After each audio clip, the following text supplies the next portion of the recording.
Hello everyone, this is your host, your friend, your boy, Jet Black, the one and only, here with another exciting video. And in this video, we're going to be looking at the DC 2021 Round Robin brackets. I'm going to be not only reading this article about the Round Robin brackets, but I'll also be participating in it.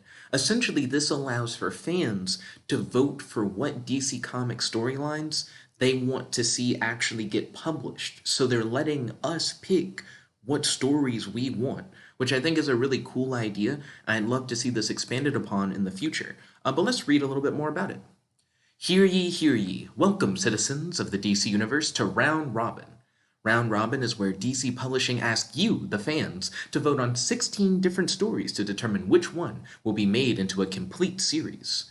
Interesting. I wonder what they mean by complete series. Do they mean like a mini series, a maxi series, like a whole run? Let's see. Each block of voting will be rewarded with new sneak peeks and goodies to delight your senses and spur one of these stories on to victory. Once one of these storylines emerges the victor, our editorial team will start their engines to have the full series rollout in late 2021. So not only do we get to vote on these series this year, but we actually will get to see these stories roll out like later this year. So that's kind of cool. I wonder if they'll do this like every year. Think about like the idea that like fans could control like what stories come out from DC each and every year. I think that'd be really cool. Let's see, read to uncover expanded story details, full schedule and where to vote, sneak peeks coming soon, and results posted after each announcement. And for those who join us in the DC community to philosophize and ruminate on all the promise each story holds, you will be rewarded with the rare DC Community Round Robin badge. All you need to do is comment below and let us know which tale you're rooting for and why, or vote on the final poll when it's posted here in the DC community. You will be rewarded with this brag-worthy badge when the final votes are tallied. Okay, so let's look at like the different stories that we'll be voting on. Also, if we look here, you can tell that there's like a tournament bracket. So when you vote, you're like essentially knocking one thing out. For example, if you vote for Green Lantern's Underworld on Fire, then you'll be voting out Etta Candy Hollywood Hero Inc., stuff like that. And by the end of it, we would have essentially narrowed it down from 16 stories to like one story, like in the finals bracket. So it's interesting that they have all these ideas here, but only one of them is going to really like make it. Let me close this Discord tab. Discord keeps pinging, so I'm gonna like cut that out. But let's look at this and figure out like which of these stories we want to see win it all, like to win like the whole round robin. Okay, so first off we have Green Lantern's Underworld on Fire. A deadly outfit of space outlaws are raising the intergalactic underworld sector by sector, under the command of a disruptive new kingpin, in search of an ancient payday worth becoming the target of every power player in the galaxy, including Sinestro. Green Lantern's Kyle Rayner and Kilowog are put on the case, but will Kyle be able to do this one by the book when he finds out who's behind it all? So, let's see. Without having seen any of the other options so far, I do think this one is kind of interesting. Kyle Rayner is one of my favorite Green Lanterns. I find him to be one of the most interesting. I love that he's an artist, and the fact that Green Lanterns are essentially able to create anything they can imagine. By him being super creative and imaginative, it kind of lets him truly take advantage of what his ring is capable of. So seeing a Kyle Rayner story sounds pretty cool. I'm also curious, like, what is this ancient galactic treasure that everyone wants to get their hands on? And I'm also wondering, like, who all is going to be after this treasure? What if it's something, like, really big, like the anti-life equation or something? That would, like, attract the attention of Darkseid, and maybe this story could connect to, like, the New Gods or something. I noticed this called Underworld on Fire, and right now it seems like it's referring to like the criminal underworld, but what if it's something where like the literal underworld becomes interested in it, like maybe Trigon's trying to get his hands on whatever this like powerful object is. So I feel like there's a lot of potential for this. It's not a bad choice, I definitely wouldn't discount it, but let's see what our other options are. Etta Candy Holiday Hero Inc. On summer break from Holiday College, An accident grants Etta Candy her very own superpowers. Taking on the new superhero mantle of Candy Stripe, Etta joins forces with Wonder Woman, Amanda Waller, and her Beta Lambda sorority sisters to create Holiday Hero Inc., an all girls agency sworn to protect and assist anyone in need. Woo woo! Okay, so to be honest, when I saw that there was an Etta Candy option on this list, I was like, what? Like Wonder Woman's friend? That'd be similar to having like a Jimmy Olsen option on this list. So I was like, I don't really know how excited I would be for like an Etta Candy book.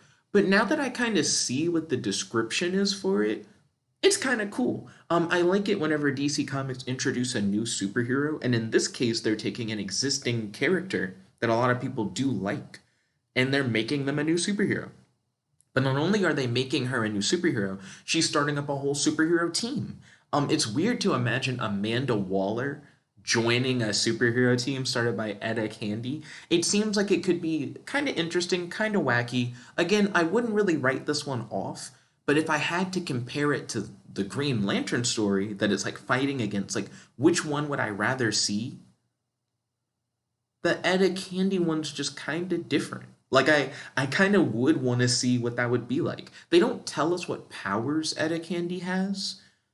So I kind of would want to know what power she has. I also don't understand why Amanda Waller would join her team. So I kind of want to see how she convinces her to join the team. Um, if Wonder Woman's on the team, that's kind of weird. In case you guys don't know what's going on with Wonder Woman right now, after Dark Knight's death metal, Wonder Woman kind of ascended and became like, I mean, she already was kind of a god, but she's like a godlike being, and she's in Valhalla right now. So I'm like, how does this fit into continuity at all? Like, I just have a lot of questions, and I don't feel like I'll get any of those answered unless we see this pitch come to fruition. So I'm more interested in this one than Green Lantern's Underworld on Fire. If you only showed me the titles without knowing what it was about, I probably would have picked the Green Lantern one. But that Etta Candy one, it just seems better. I don't know. I'm more interested. So let's scroll down. So the next one is The Brave and the Bug Crisis on Infinite Ambush.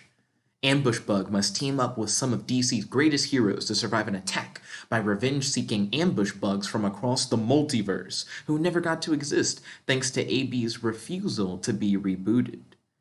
Okay, so I do have this like guilty pleasure looking at like DC's cosmology and stuff that involves the entire multiverse, and seeing like multiversal crossovers and meta stuff where they talk about like continuity and reboots. So this is kind of up my alley, and Ambush Bug is like a fourth wall breaking character. This seems like another like kind of silly idea, but also kind of interesting idea. I would kind of want to see what they do with it.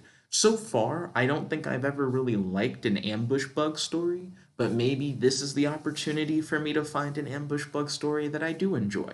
So this one seems cool. Wouldn't completely discount it or anything like that, but let's see what it's going up against. So Zetana and the King of Nightmares. So already, I just have to say, Zatanna's getting a movie soon.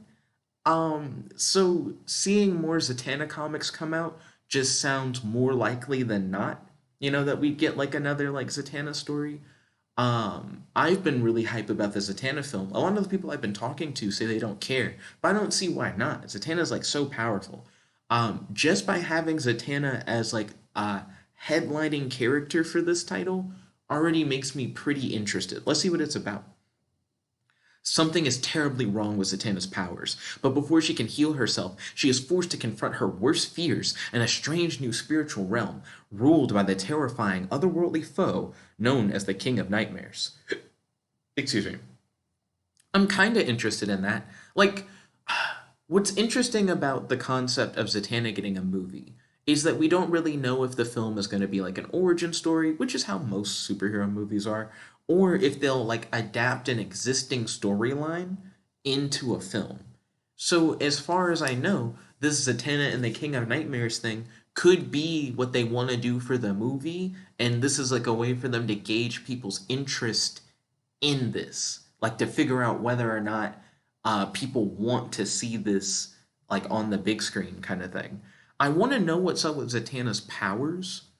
Because Zetana is uber powerful. If you haven't seen my videos about Zetana on the channel, I highly recommend that you do. I've done like 3 videos on Zetana like fairly recently, maybe like this month or at the end of last month.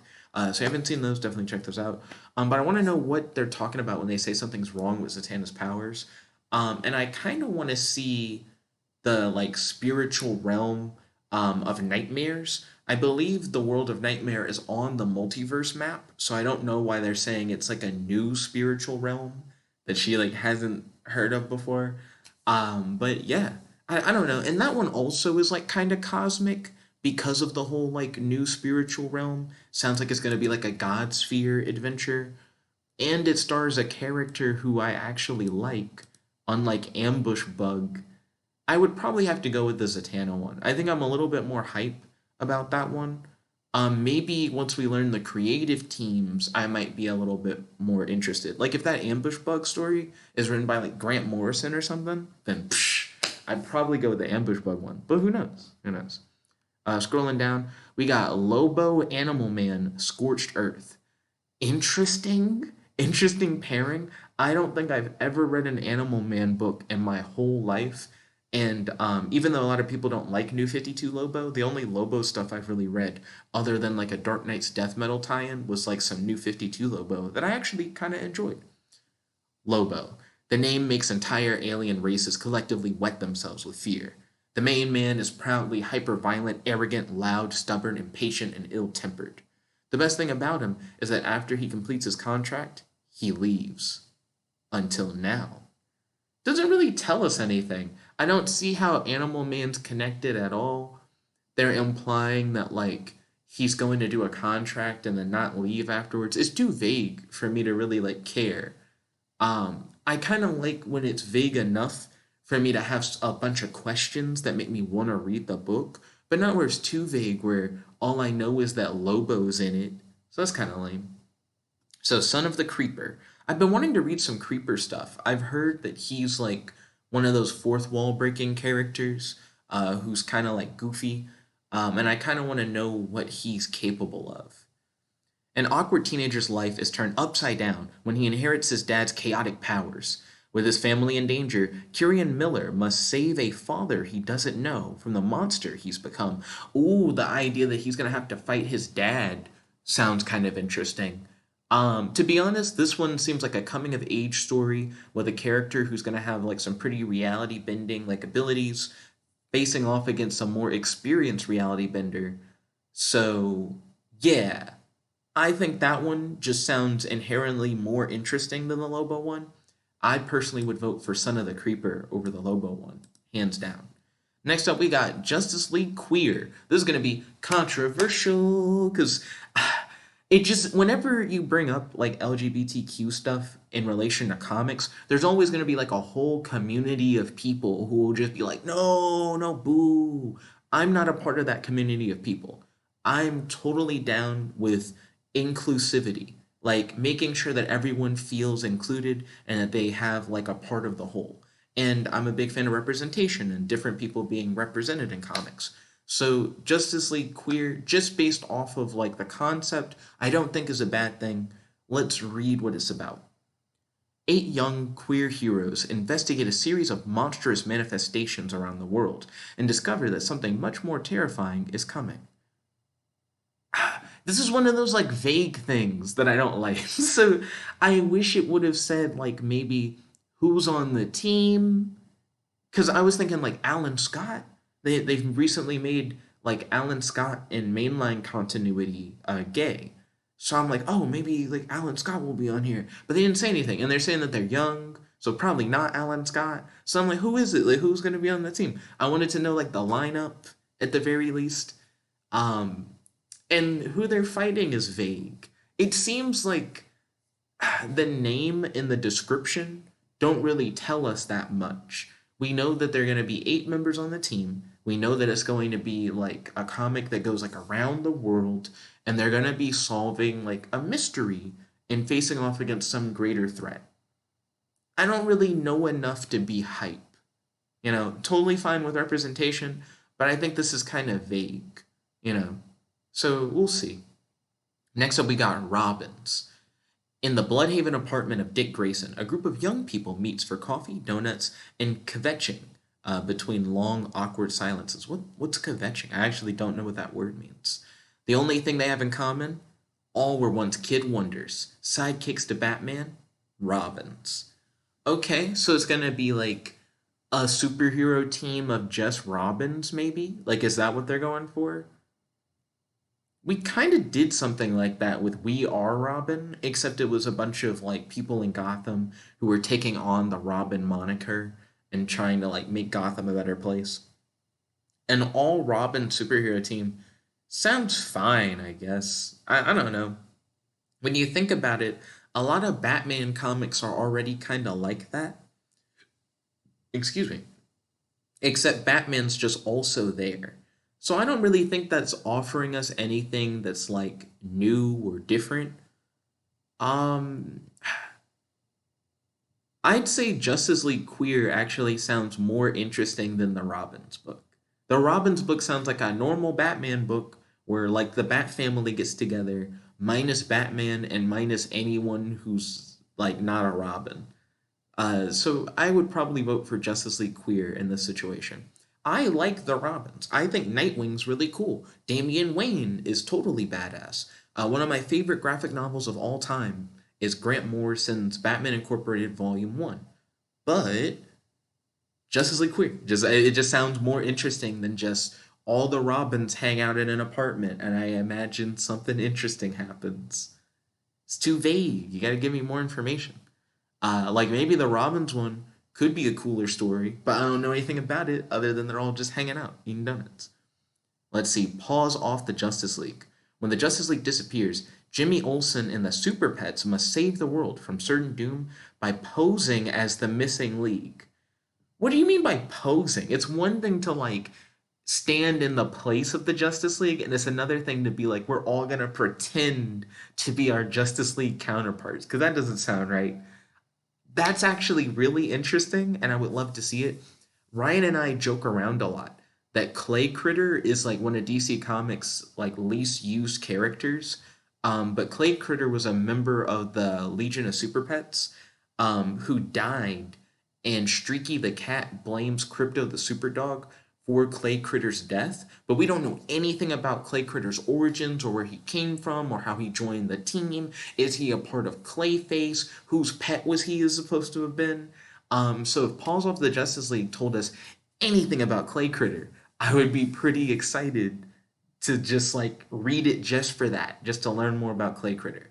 And there are plenty of interesting like super pets that we rarely ever see like in comics. So I would love for this to be like an all-star cast of all the crazy super pets that like we've ever seen. So already that one seems pretty dope.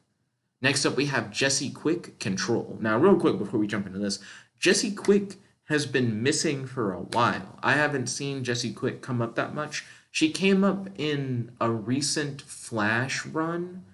I want to see more of her. There are like tons of speedsters at DC, way too many speedsters. But Jesse Quick is interesting because of the fact that she gets her powers from memorizing like the Speed Force formula, and it's the idea that like with a great enough understanding of the Speed Force, even like a non-speedster can become a speedster. I think that's a really cool concept, and I think you could do a lot with that, especially since they've introduced things like the Strength Force and the Still Force and the Mind Force. I don't know if it's called the Mind Force or the Psychic Force or something like that, but you could introduce more characters like Jesse Quick who know other Force formulas, or maybe even introduce like more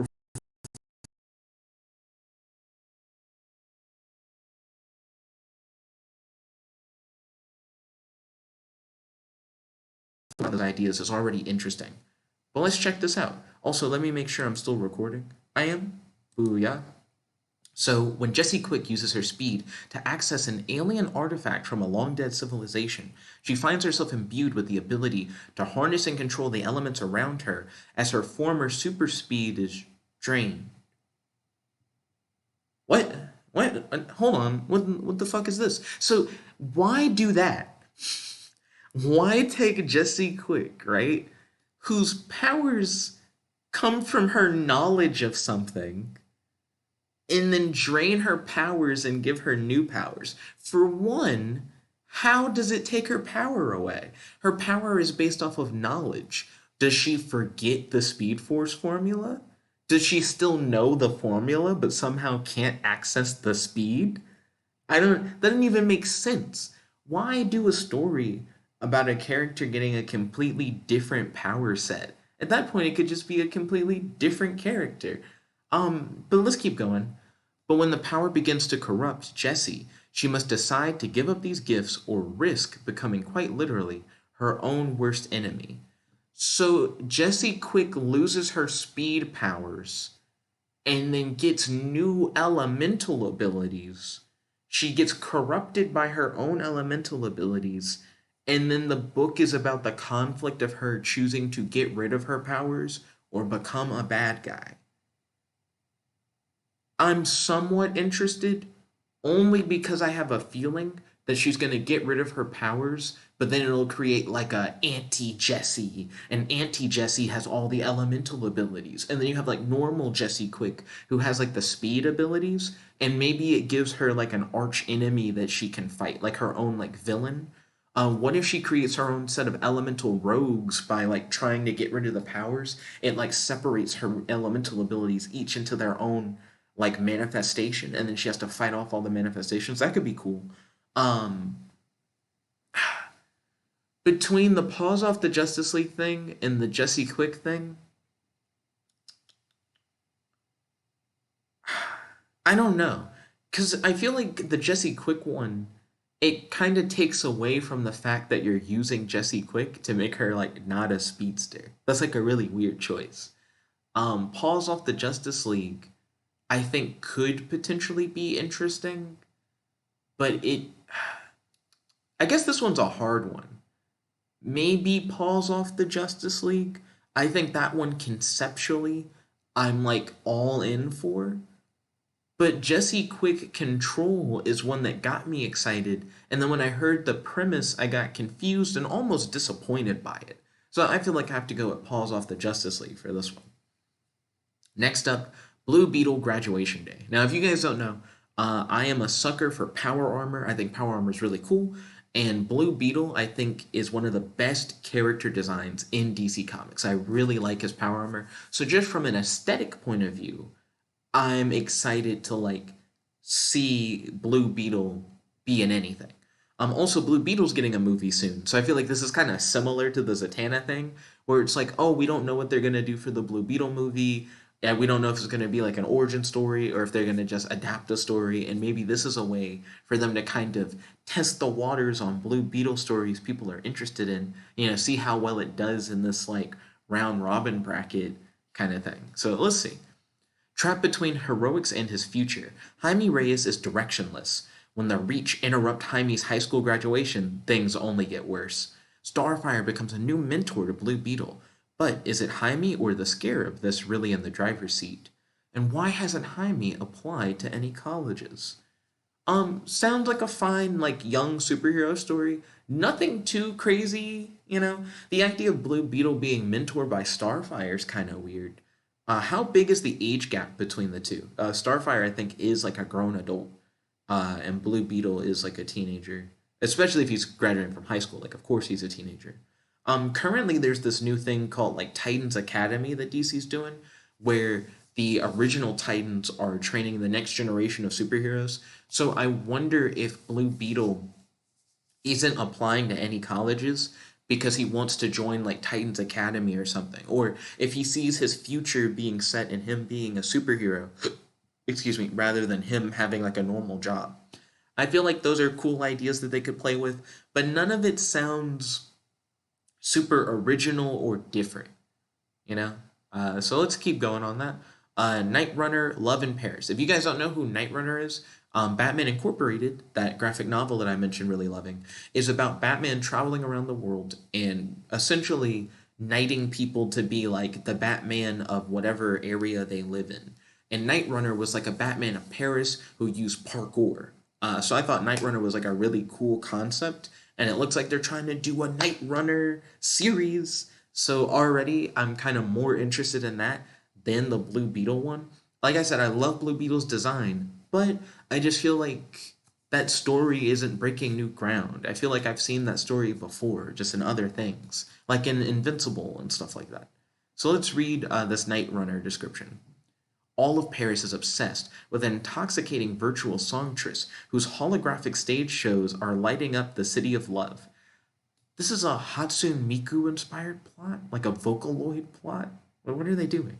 But when the Vocaloid, shit, we're out here using trademarks, okay. But when the Vocaloid in ooh, when you don't know words, when the Vocaloid ingenues fans, oh, is that the name of the Vocaloid?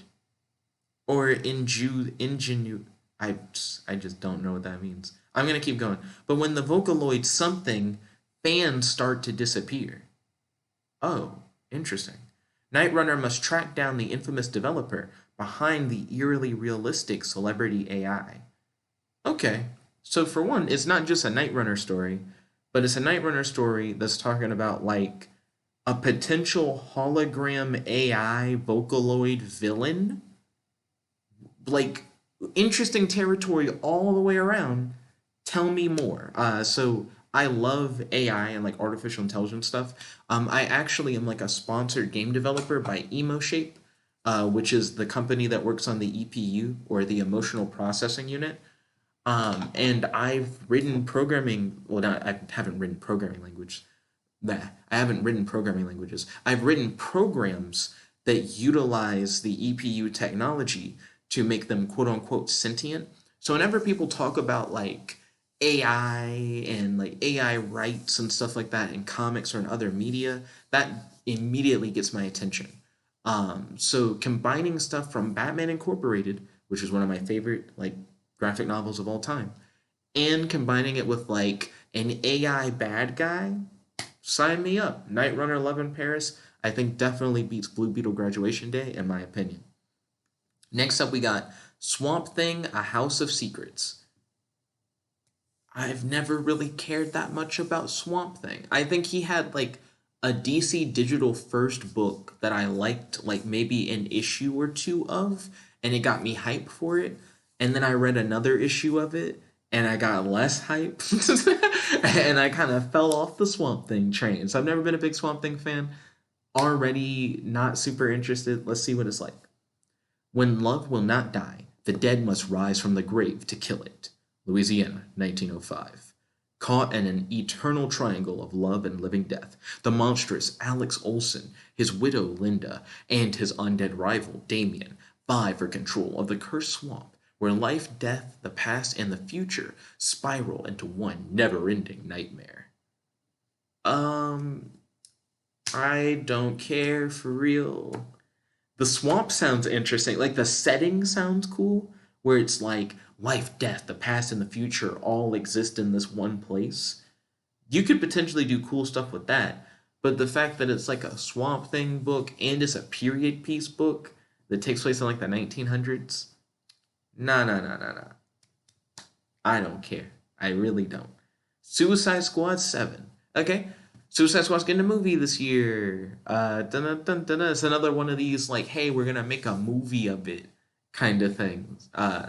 We already kind of know what the Suicide Squad movie is going to be about. Um, Suicide Squad 7, let's just look at it. I don't know. I'm not like a huge Suicide Squad fan either.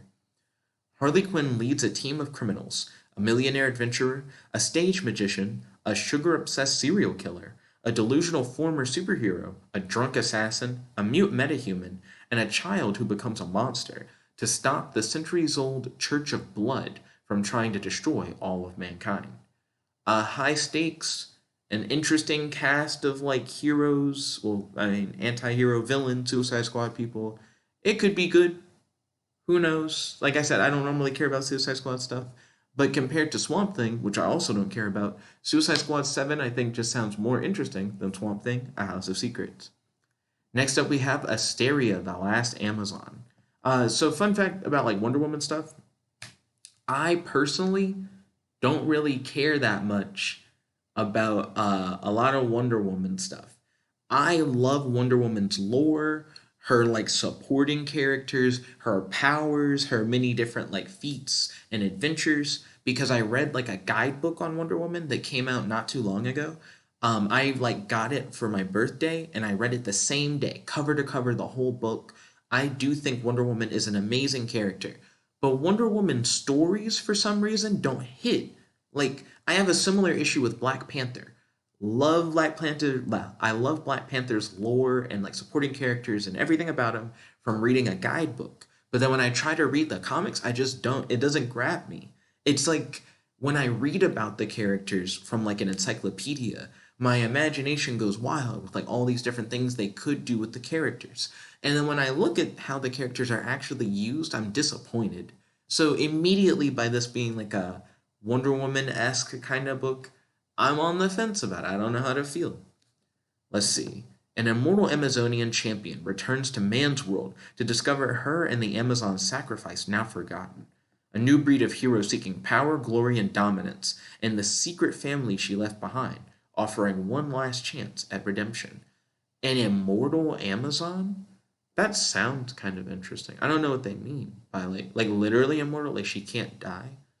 I guess I would want to know what's going on with that. Whenever you introduce an immortal character, it makes them seem a little bit more relevant because you could potentially see them in like the Legion of Superheroes, like they could like show up during that time or in any other like future time period. They could appear in like a Batman Beyond style book.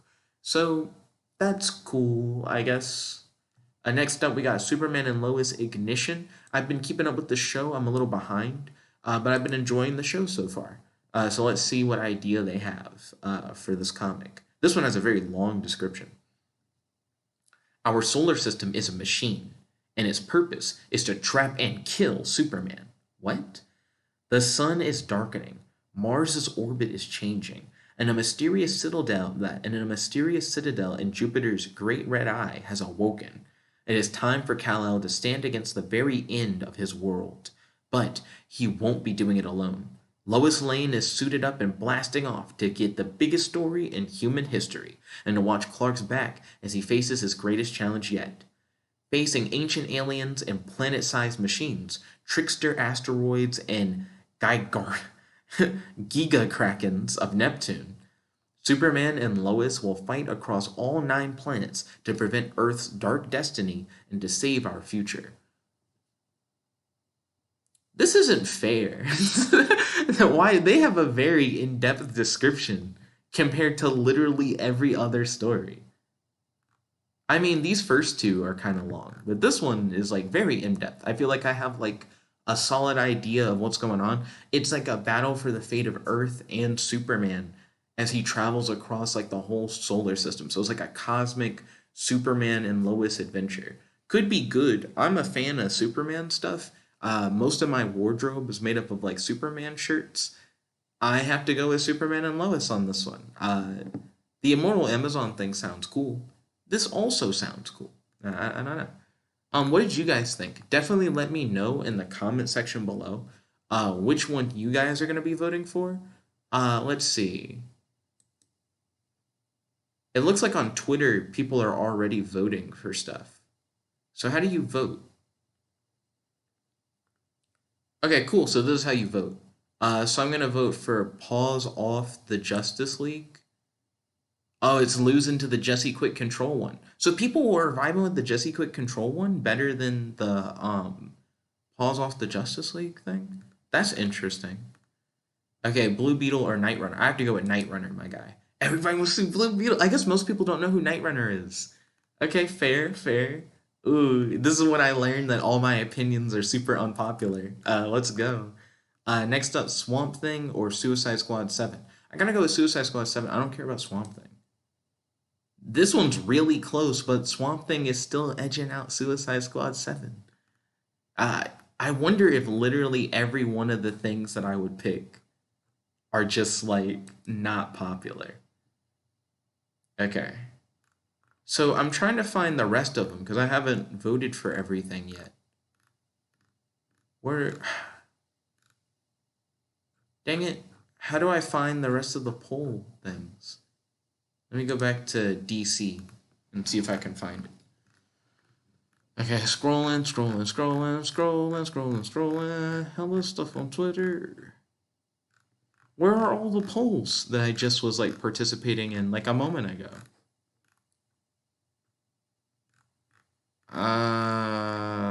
Okay, here we go. I found a poll. So Asteria the Last Amazon or Superman and Lois Ignition? Superman and Lois Ignition. People want to see Asteria. Fair. Oh wait, is Asteria? Oh, I just realized Asteria is the Amazon that we see at the end well spoiler, I guess, at the end of Wonder Woman 1984. Excuse me. That's what this is referring to. I didn't put two and two together until just now. I did want to know more about her character in the movie, I suppose. I didn't put that together when I was reading it at first. Okay, so JLQ or the Robins, and this is the one that I said was probably going to be controversial. I'm going to vote for JLQ. JLQ is losing out to Robins. I'm not surprised. I feel like there are a lot of people who are picking the Robins just because they don't want JLQ to win. Moving on, we got Lobo Animal Man or Son of the Creeper. Son of the Creeper is what I went with. Lobo Animal Man is just killing it. Maybe there are a lot of Lobo fans out there wanting a Lobo book, I guess. So let's keep moving. We got The Brave and the Bug or the Zetana book. I have to go with the Zetana one personally. I've been vibing with Zetana. Whoa, hey, this is one of the first times where I'm in line with the popular opinion, but I'm not surprised because I think a lot of people don't know about or care about Ambush Bug. So this is fine. Moving on. Next up, we got the Green Lanterns or Etta Candy. So I think this is going to be another unpopular opinion vote, but I want to see the Etta Candy story. I think it's different and interesting. Yeah, I thought so. Green Lanterns are just more popular than Etta Candy. I think those are all the polls. I think we've just done all the voting. Make sure you guys jump on Twitter if you guys want to like participate in these polls and vote for what comics you want to see come out. I think it's really cool that they're trying to do this fan interaction where we get to all discuss, like what comics we want to see come out in the future. And I hope that they do more of these. But thank you all for tuning in. I hope you all have a happy, fun day. Let me know in the comment section below what comics you voted for. I'll talk to you guys again soon. Peace. Chicka-pow.